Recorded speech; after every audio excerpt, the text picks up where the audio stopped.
What's up, Nomad Nation? You've got Godfather. I'm 1/3 of your Nomad Gamers. It's Tuesday. You know what that means. We made it through another weekend. We made it through another Monday. I know Mondays can be hard. I know, I get it. But we made it. We're at Talking Tuesday now. It's the favorite time of the week for me where I just get to babble and nobody says two words about it. So, if you are watching me over on Facebook, if you're watching me on Kick or on Twitch, I want to say thank you very much. If you have not started following me, I invite you to hit that follow button somewhere right over here. Hit that follow button, turn on your notifications. That way, every single time I come live at you, you are being notified. Now, if you are watching me over on YouTube, thank you very much. You have found a home of the Nomad Gamers, where every Saturday at 4 p.m. Central Time, 5 p.m. Eastern, your Nomad Gamers, my two co-hosts, they come on stage with me, and we just have a very good time reporting on the news of gaming. Once in a while, we jab at each other, but for the most part, it is a good atmosphere. Now, if you're watching me over on TikTok, thank you very much. You found Godfather 1. Again, here's what I need from TikTok land. I need you to hit that follow button first and foremost. The second thing I need you to do, I need you to tap that screen. Show me some love. Give me some likes. That helps out a lot. Now, if you're out there gaming and you have nobody to talk to, you can head on over to www.discord.com. Search for your Nomad Gamers, spelled the same way as our YouTube channel, Nomad Gamers. Go ahead and subscribe. There's like 2 or 3 steps to subscribe to the channel. Then go on down and find the Grand Theft Auto chat. That's where I'm at from 7:30 to about 9:30 every night. I don't remember Fireball's nights or days when he's streaming. However, it is earlier in the morning between 8:30 and 9:30 is when he normally kicks off. And he is in the Tarkov channel. So come on over and say hi to your favorite Nomad Gamers. So what do we got going on tonight? Well, tonight, there ain't a lot of news out there in the gaming industry, which is not unlikely for the time before Memorial Day. But we've got some Call of Duty news. Some stuff about Call of Duty that I didn't know before. I found it and I thought it was pretty awesome. So I said, hey, what the hell? Let's report on it. We've got a update to Mario Kart World. We'll go through that. And then if you watch Sunday Fun Days with Sweet Kitty Pie, we have our next Minecraft update. The next Minecraft update, 26.2 to be exact. We will go through and we will see what exactly is going on over there in Minecraft. Now, this first one, Call of Duty. I started reading this article and I started to see what it was. And I'll tell you the title of it now is The Call of Duty Schism. Why fans are trapped in a forever war with each other. And I was like, how can they be trapped in a war with each other? So I started reading through this article, and here are some of the things that I came out with, and you can make up your own mind. So as everybody knows, about once every 12 to 16 months, a new Call of Duty comes out. And I was always thinking to myself, how in the hell are they making such a good game in such a little bit of time when you have all these other gaming franchises out there who are struggling to put out a quality game but once every decade? What is the secret to this? So I kept reading. They have 11 studios, 11, working around the clock to produce a $70 video game every 12 months. Now, this article is written by an author who reminded me a lot about Fireball. Because if you ever listen to Fireball talk about Call of Duty, you will know that he starts talking about back when he was a kid and what he experienced and through the eyes of a child for Call of Duty, and then growing up with this franchise, having a new game about once every year. And if you talk to him, he has got very different views between Treyarch and there's another one. Like I said, I don't. Treyarch and Infinity Ward. I don't remember which one he is with, uh, but he's wrapped up in all this too. So as I was reading through this, I'll just take a couple cuts from it. It says when Assassin's Creed, we're shifting games all of a sudden, shifted from a stealth action game to a light RPG in 2017, that became the direction for all of Ubisoft Studios making Assassin's Creed games, not Call of Duty. It has a coalition of 11 studios working around the clock to produce a $70 video game every 12 months. And those studios are rarely on the same page. That got me thinking. I'm like, whoa, wait a minute. I need to start thinking about this. And I went back, and just the last two iterations of Call of Duty, you can see that. I was like, all right, they got my attention now. Now I'm going to start reading some more into it. But the part that really got me is coming up next. Activision's fiefdoms collaborate to varying degrees to get the job done, but its two lead studios have a very different, often opposing ideas of how Call of Duty should look, play, and evolve. As Call of Duty attempts to rebound from its weakest year in a decade, and that is not an opinion, that is a fact. It's worth examining this unusual arrangement. Activision's stringent schedule and widening creative differences, now spanning 2 decades, have created a splintered series mirrored in its increasingly tribalistic players. It's the Call of Duty schism, and it's fascinating. The part that got me and made me do a little bit of research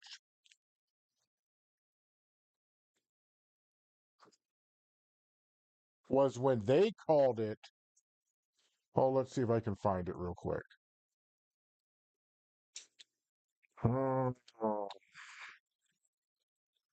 They called it the best fan base in all of gaming. With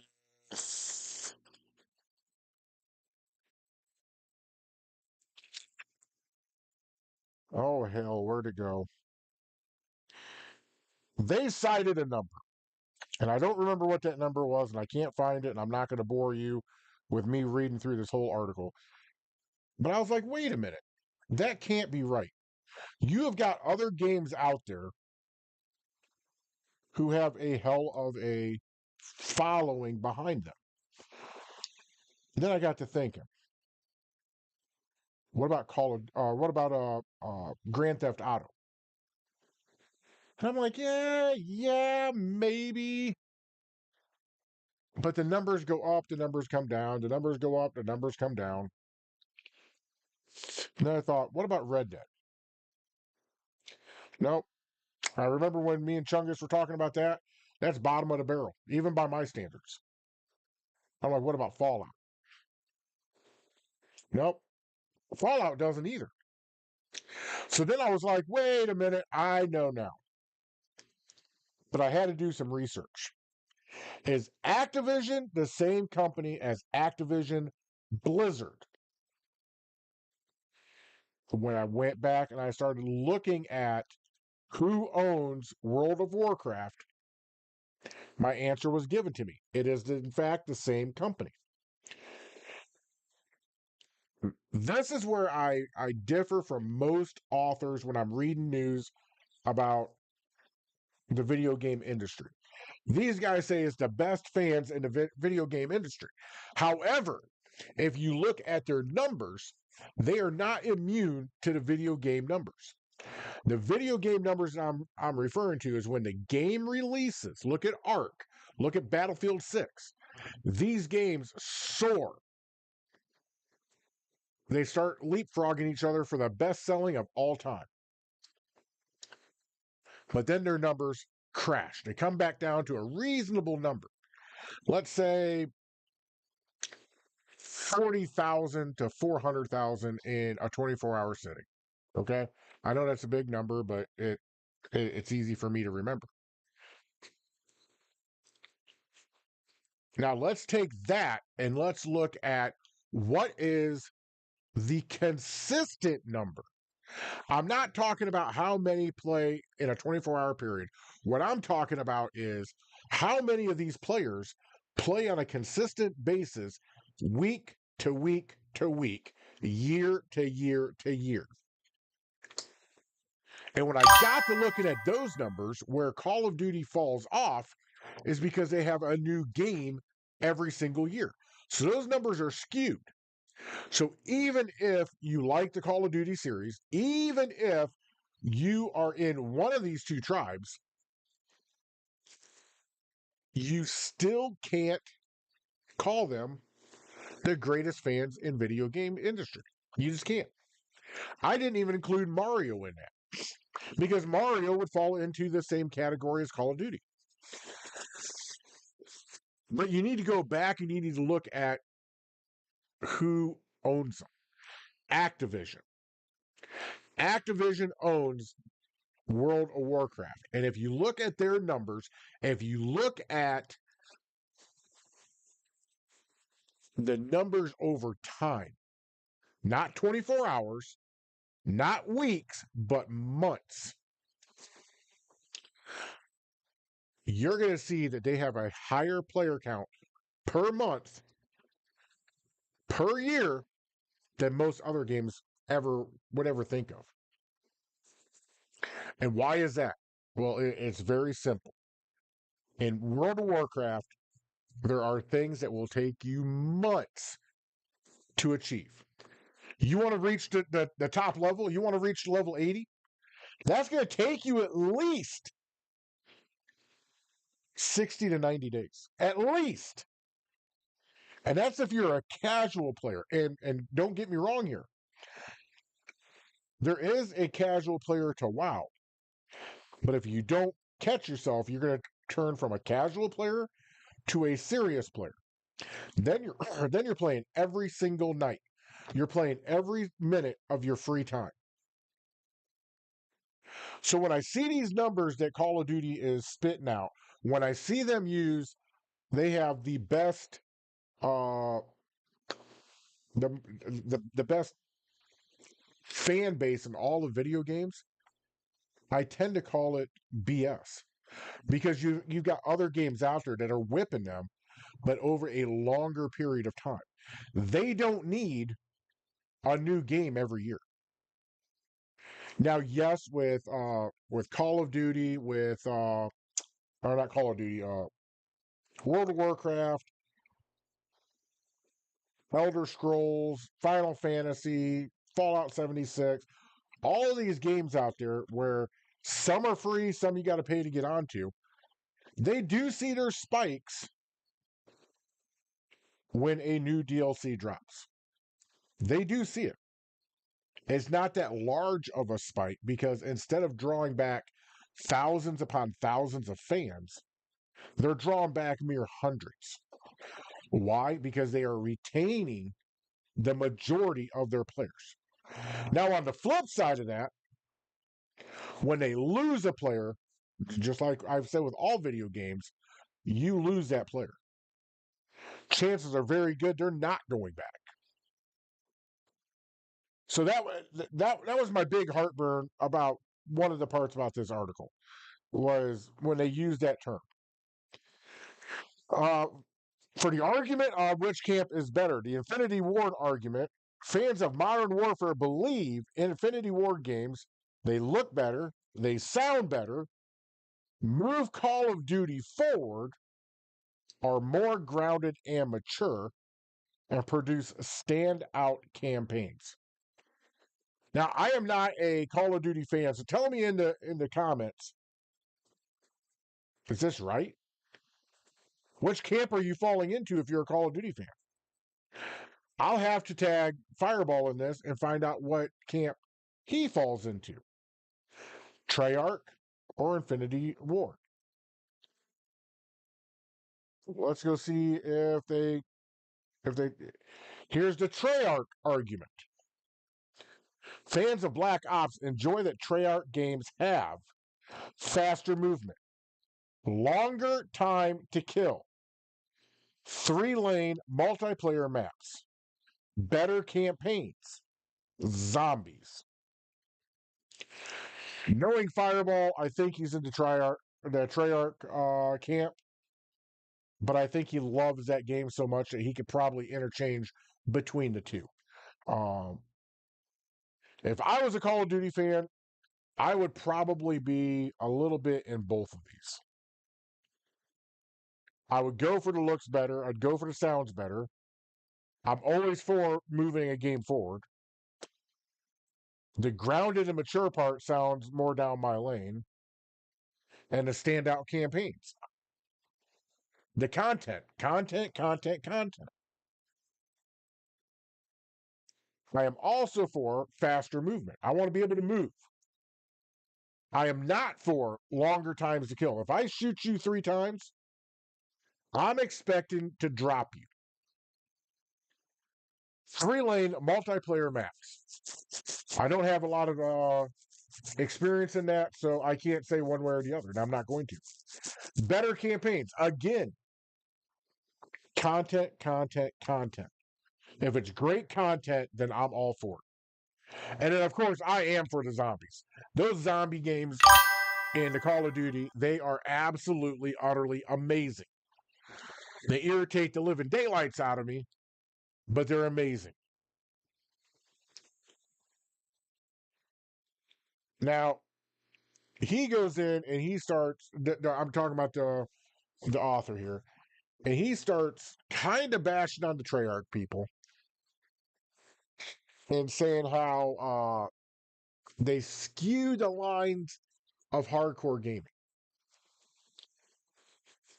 But he contradicts himself because right above this, longer time to kill, which means I need to fire more rounds downrange to drop that target. How is that hardcore? I can't see it as being hardcore. I will say this, I have played both games. I have played games made by Treyarch. I played games made by Infinity Ward. I have enjoyed a handful of the Call of Duty games. I have. Played the campaign, played multiplayer, played zombie. Is it my cup of tea? No. When you could wall walk or wall run, that's what lost me back, I believe, in 2011 or 2012. And I ended up not coming back until I think it was Black Ops 6. And I haven't played the newest one, so I couldn't tell you if that one's any good or not.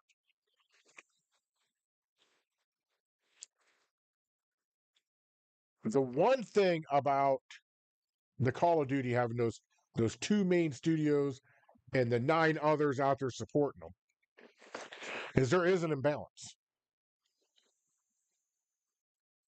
The Black Ops Cold War, Treyarch lead, Raven Software campaign, Sledgehammer assisting. Vanguard, Sledgehammer lead, Raven Software assisting.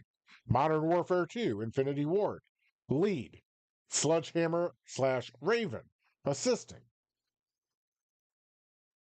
Modern Warfare 3, Sledgehammer lead, Raven, Treyarch, Infinity Ward assisting. Black Ops 6, Treyarch lead, Raven campaign, Sledgehammer assisting.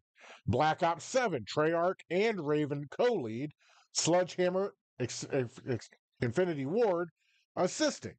You know, they might be onto something over there. They very well might be onto something. And it just hit me. If you would have watched Talking Tuesday last week, and we were talking about layoffs, we were talking about, and I was on my soapbox and all sorts of irritated and going off. I said, why don't they open up studios and create teams? Activision is doing that. Is it a bad thing that you got certain camps? No, it's not. The players are always going to argue. Understand that. They are always going to argue. But as a developer, do you care what camp they come out of?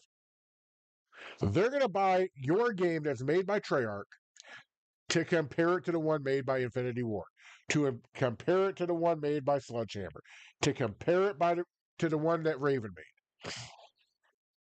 They're going to continue to buy these because they want to have something to debate. They want to have something to argue about. But at the end of the day, you're pushing out new content every 12 months. And I'm not really seeing or hearing of any layoffs, at least not out of these. And the Call of Duty fans are getting what the Fallout fans want, what the Grand Theft Auto fans want, what uh, the list goes on and on of player bases that are yearning to get a new installment to their game. You could add Elder Scrolls into that. Bethesda, where the hell are you at? This looks like the roadmap that could bring gaming back if they wanted to. That's only if they want to, because remember, they hold the strings. We're just players. We're just here to debate, argue, and play and spend our money. But at the end of the day, this is the roadmap that I was talking about. It just hit me. You have, let's see here. Well, you have 6 games, 6 different leads, 6 different assists, 1 co-lead. 6 years of games. Why couldn't you do this with DLCs? If Bethesda wants to do the live action game of Fallout 76, why not do this with the DLCs? Why not do this with this year? Team A takes it. Team B, your assistant. The following year, Team C, your lead with Team A assisting. So when Team A gets done, they start assisting Team C. And you just keep that rotation going. You're always going to be pushing out new content, possibly pushing out a new game. The same goes for Rockstar. Rockstar has been one of the very few that has drawn my ire for no content because it seems like every 6 to 8 months we're getting something new out of it. Same with Red Dead. Red Dead and Grand Theft Auto. We're getting new content about once every 6 months. So I can't really complain too much about them. But the Fallout, uh, uh, Assassin's Creed, Skull and Bones, the list just keeps going.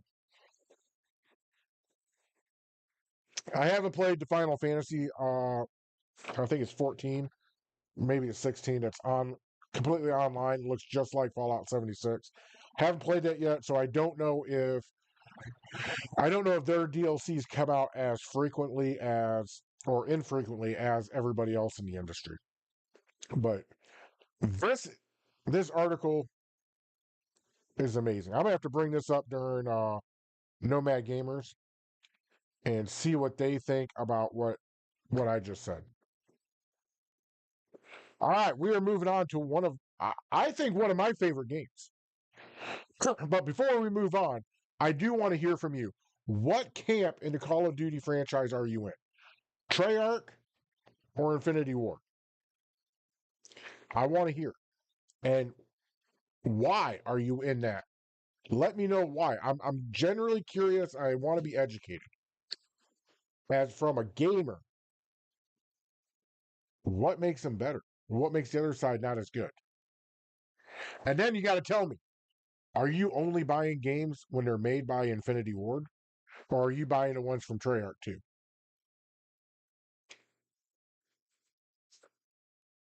That's how I'm going to get my answer. I need your help though. All right, Mario Kart World. I played the daylights out of Mario Kart 8 Deluxe. I did. Loved that game. In fact, family nights used to be Mario Kart. When I was deployed over to Africa, myself and Hernandez, every Friday night, we would go down to the USO and we would get it on for 4 hours of nothing but Mario Kart. In fact, we would invite people who are walking in. Here's a controller. Sit down. Let's race. There was weeks where we would have 8 people racing. And then there was weeks where it'd only be 2 or 3 of us, or maybe 4 of us. But we had a blast. This game was amazing. Or 8, not Mario Kart World. Mario Kart World Update adds a brand new game mode and more. It's not really a brand new game mode. This game mode has been around for a while. They just introduced it to the newest addition to their franchise. Mario Kart World has just received its 1.6.0 update. For everyone out there, that's a whole lot of updates. This latest update adds a new game type. It's not new at all, it's actually old. To Mario Kart World's battle mode. Makes some adjustments for certain items, types, and brings a plethora of technical fixes and improvements to the high-rated racing game. There's something else I need to know from out there. How many of y'all have played Mario Kart World and Sonic Racing World? And if you've played both, please let me know which one you prefer. This marks the 9th update Mario Kart World has received since its debut back in June. 9 updates since June. Wow. Along with fixing an assortment of technical issues and helping to improve general stability on the Nintendo Switch 2, Mario Kart World's post-launch updates have added new ways to play, tweaked the AI difficulty, adjusted the stats and spawn rates of various items, and have refined the multiplayer experience. A great deal. Let's go down and let's check out the patches. Here's what they added. Added Bob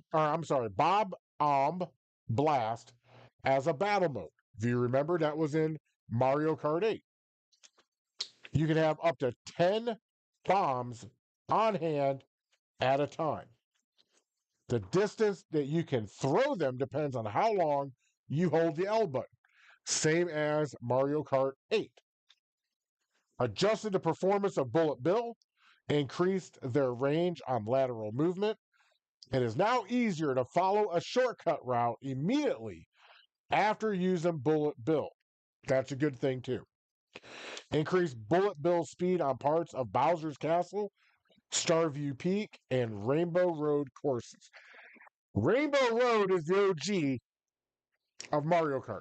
I think Rainbow Road is in every single installment of the Mario Kart franchise.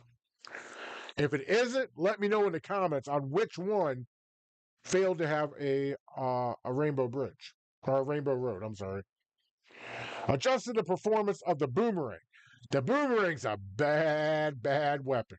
That weapon will absolutely annihilate people. Reduce the boomerang's range. Yeah, okay.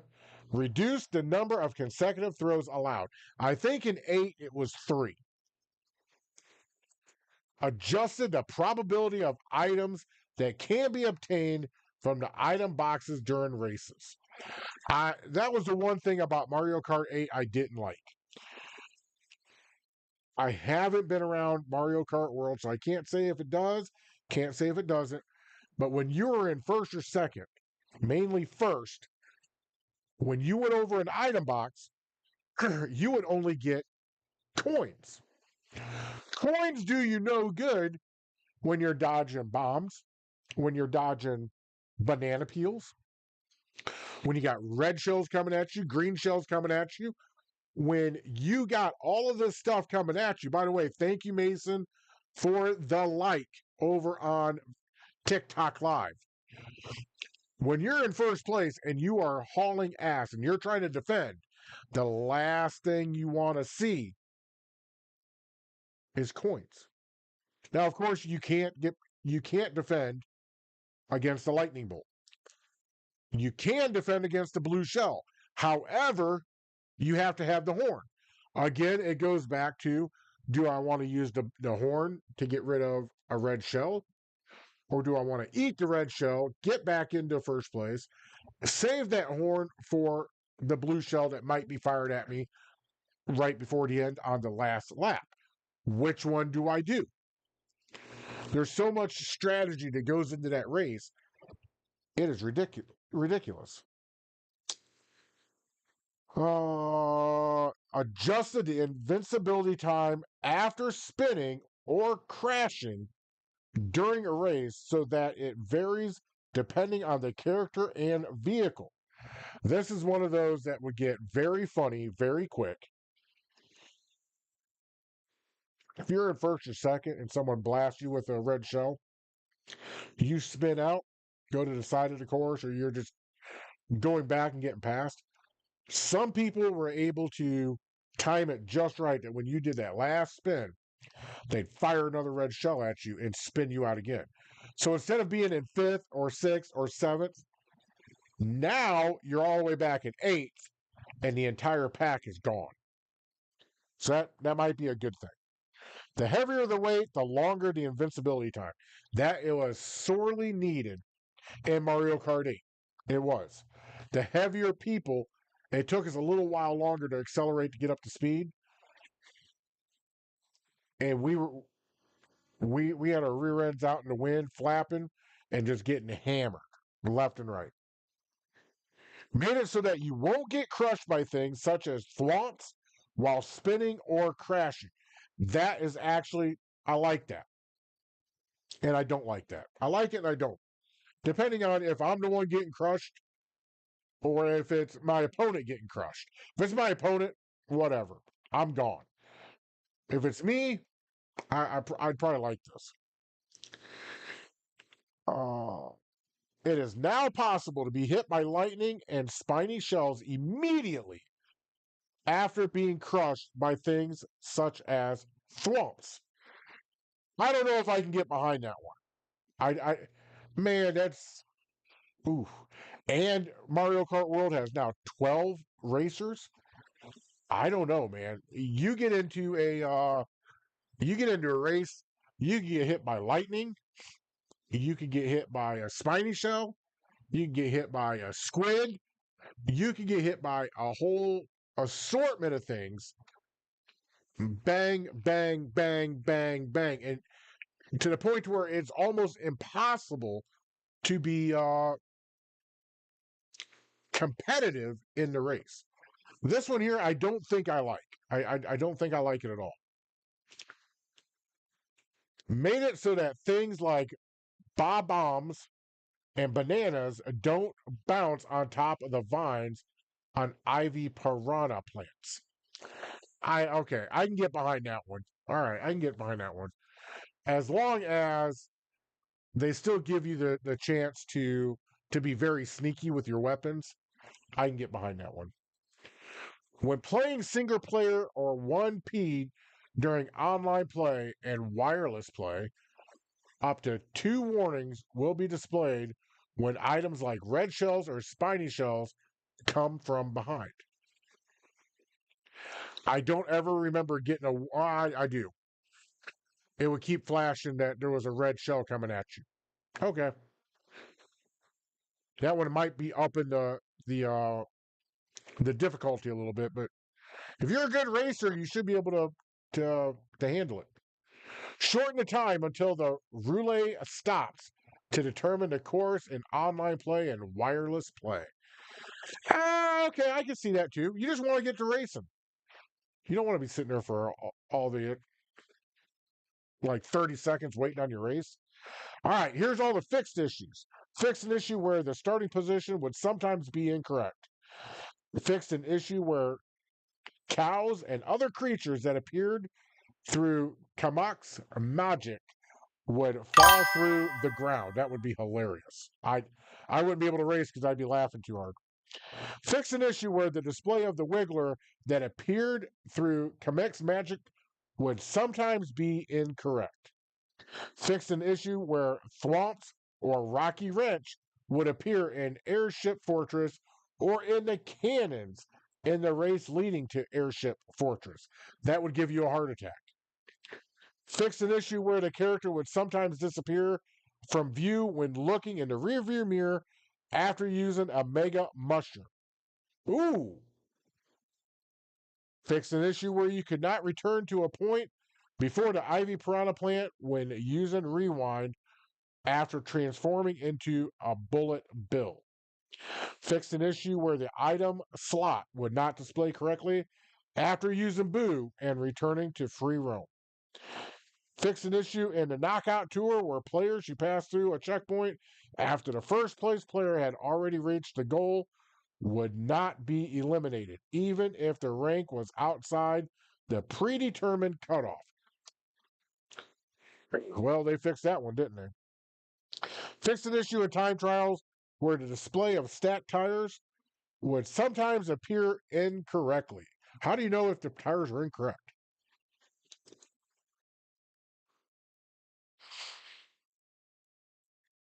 Fixed an issue in free roam where a fleeing Nabbit would fall through the ground.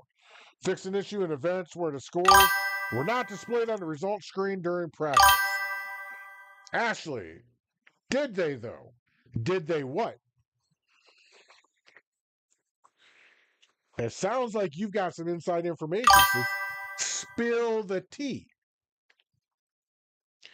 Fixed an issue in Knockout Tour where an online play where rankings would sometimes be incorrect after passing through checkpoints. Fixed an issue where the selected event would disappear when a communication error occurred after selecting online play. That would get annoying. Tristan, thank you for watching over on TikTok Live. Fixed an issue in online play and wireless play where rivals using Bullet Bill sometimes appeared not to be transformed. That would be hilarious. I don't care who you are.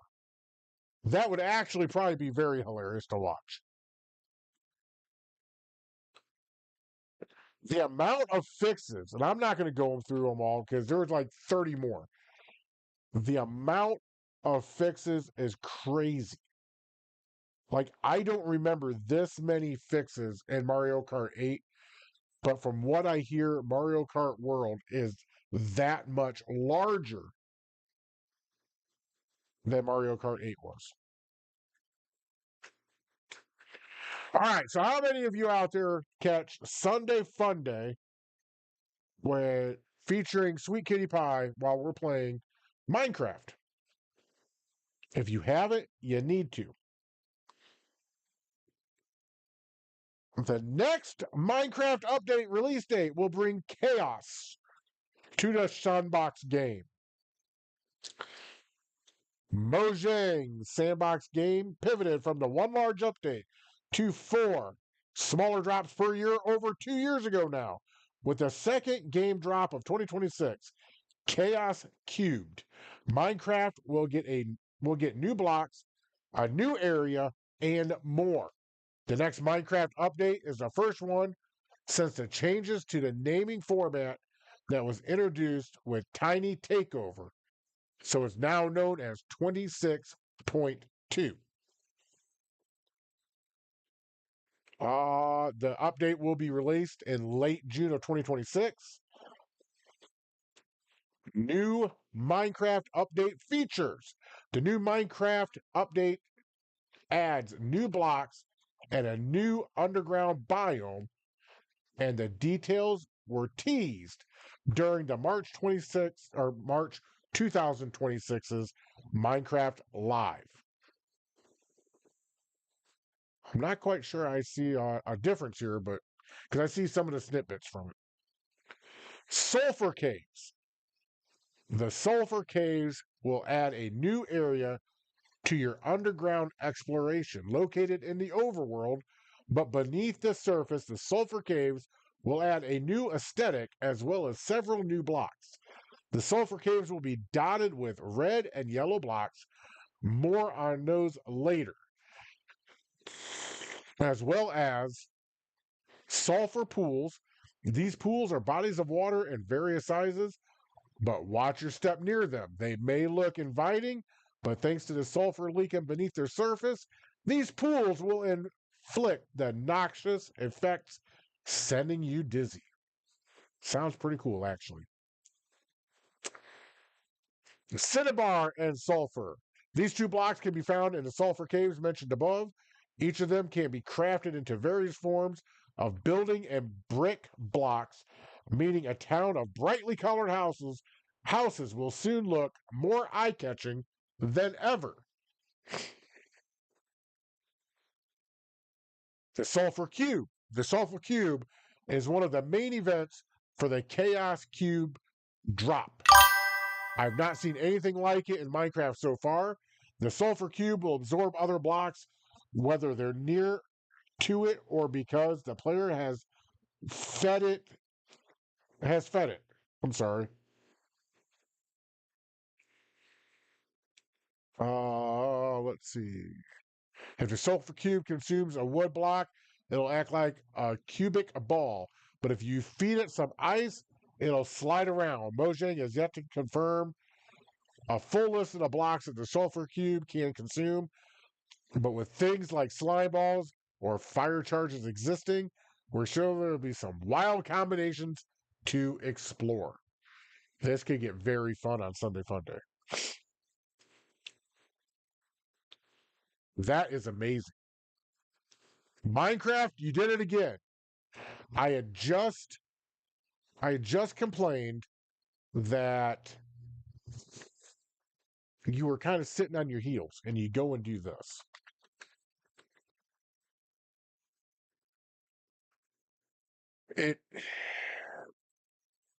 It's just something else. I'm speechless that a game like that is still grabbing the attention.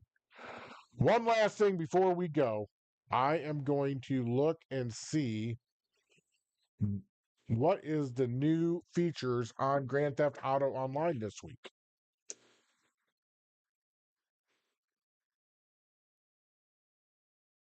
And it's not telling me. Oh well, we'll have to wait till Thursday for that. All right, so do we have any other comments from out there? Tristan, hey, thank you so much for the gifts over on TikTok Live. I do appreciate you. That is amazing. Thank you very much. I see nothing else from Facebook or anyone else. So that is going to do it for our Talking Tuesday. I know I said I'd be checking in with our friend Santiago. He must be busy because he's fluctuating on times when he's going live. I have yet to dial in on when he's live. I'll try and get to him this week. If not, I will send him a message and see if I can get an update about him in 420 and Back from the Dead, and I will report on that on Thursday. So, I hate to say it, my heart's breaking too, but Talking Tuesday's coming to an end, folks. If you're out there playing a game and you run across a griefer, and that griefer needs blown the fuck up, you blow that motherfucker up. Thank you for your love. Thank you for your support. Thank you for watching Talking Tuesday on all of our social medias besides TikTok. We have averaged between 4 and 5 viewers at any given time. They've been coming, they've been going. Thank you so much for watching. Over on TikTok Live, we had 38 total viewers, 105 likes. Thank you very much. And we had 6 gifts sent to God's Father. Thank you, thank you, thank you. I do appreciate it. We struck out on followers tonight, but that's okay. It seems like I get followers when I'm gaming, and that's great. So until I see you again tomorrow night at 7:30 for my next Grand Theft Auto 5 online game content,